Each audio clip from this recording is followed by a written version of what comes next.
हर हर महादेव। आइए, आज का जिज्ञासा है कि जिनके प्रिय शिव हैं और जो शिव के प्रिय हैं। बहुत सुंदर है। बरखा दीदी का जिज्ञासा चल रहा था, बहुत सुंदर लगा। हम लोग का भी शिव चर्चा क्लास में जिज्ञासा चलता है। आप सभी से शेयर कर रही हूँ।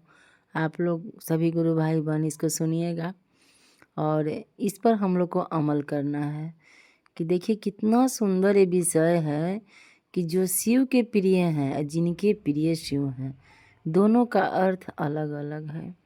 देखिए, जो शिव के प्रिय हैं तो कोई भी आदमी जो शिव के प्रिय हो जाते हैं वो उनके हो जाते हैं।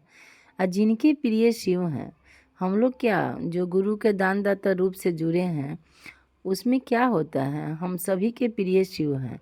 क्योंकि हम सभी चाहते हैं कि मेरे गुरु से हम जो मांगे हैं हमको मुराद पूरी हो जाए। हम लोग कुछ भी गुरु से मांगते हैं पूरा हो जाता है, तो हम सभी के प्रिय वो हो जाते हैं। क्योंकि हम लोग का क्या है, लेना देने का रिश्ता है। हम लोग जैसे मांगते रहते हैं अपने गुरु से, बाबा से, भोलेनाथ से, भगवान स्वरूप से, उनका हम लोग कुछ भी ना कुछ मांगते रहते हैं, हम लोग को मिल जाता है। लेकिन जे भी अगर आपको जो आप मांगी हैं और बाई द वे कभी आपको नहीं मिला, तो मन में हम सभी को यही ना आता है कि देखो ना, मैं तो भगवान से मांगी थी, ये मुराद मेरा नहीं पूरा हुआ। कहाँ भगवान सुन रहे हैं। हम तो इतना पूजा पाठ करते हैं, हमको इतना दुख हो जा रहा है, हमको तो भगवान ही दे ही नहीं रहे हैं जो सामान हम मांग रहे हैं। अब कोई बेटा ही मांग लेता है और उसके भाग्य में नहीं है, अगर नहीं मिलता है तो उनको दुख हो जाता है। तो उस समय क्या होता है, आपके प्रिय हैं लेकिन थोड़ा सा के लिए अप्रिय हो जाएंगे कि छोड़िए हम जा रहे हैं तब वो दूसरे चौखट पर चले जाएंगे। वहाँ उनका हो गया, उनसे रिश्ता अब टूट गया, अब हमको कोई रिश्ता नहीं रखना। जब दे रहे हैं तो आपके प्रिय हैं, तो क्या है, ये रिश्ता टूट सकता है क्योंकि ये लेन देन की रिश्ता है। लेकिन जो शिव के प्रिय हैं वो कभी नहीं छूटते हैं। कैसे नहीं छूटते हैं कि शिव के प्रिय जिस जिस दिन आप बन जाएंगे, जिस मुकाम तक आप पहुंच जाएंगे, तब आप शिव के प्रिय हो जाएंगे। तो क्या होगा, एक शिष्य तैयार होगा। जैसे साहेब भैया और नीलम दीदी हुए शिव के प्रिय कि आज शरीर छूट गया, शरीर में दोनों नहीं है, लेकिन आज भी वो अमर है। आज भी जब शिव शिष्यता का नाम चलेगा तो साहेब भैया और नीलम दीदी का नाम जरूर चलेगा। तो वो हुए शिव के प्रिय।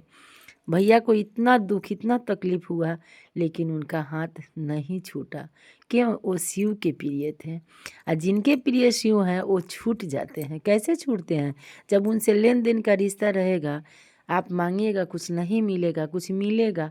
अरे जो आपके भाग्य में होगा वो तो देंगे ही देंगे। लेकिन जो आपके पास अभी नहीं है, कहा जाता है ना कि मेरे गुरु जिम्मेवारी लेते हैं, जिम्मेवारी के साथ आपको देते हैं जो आपको फ़ायदा होगा। जैसे एक माँ, अगर बच्चे को खांसी हुआ, जुकाम हुआ, वो आइसक्रीम के लिए रो रहा है, तो माँ नहीं देती है, बोलती है नहीं बाबू अब ठीक हो जाएगा तो हम खरीद देंगे। तो माँ की जिम्मेवारी लेती है कि मेरे बच्चा को कहीं ज़्यादा मत तबीयत खराब हो जाए। पिता भी जिम्मेवारी उठाते हैं। उसी तरह से मेरे गुरु हैं, गुरु हमारी जिम्मेवारी लेते हैं, जो उनके प्रिय बन जाते हैं। तो हम लोग को क्या बनना है, आप लोग सोचिए। हम लोग शिव के प्रिय बनना है कि हमारे शिव प्रिय रहेंगे। दोनों में अर्थ अलग अलग है। तो हम लोग यही अपने गुरु से दया लें कि हम लोग शिव के प्रिय हो जाए।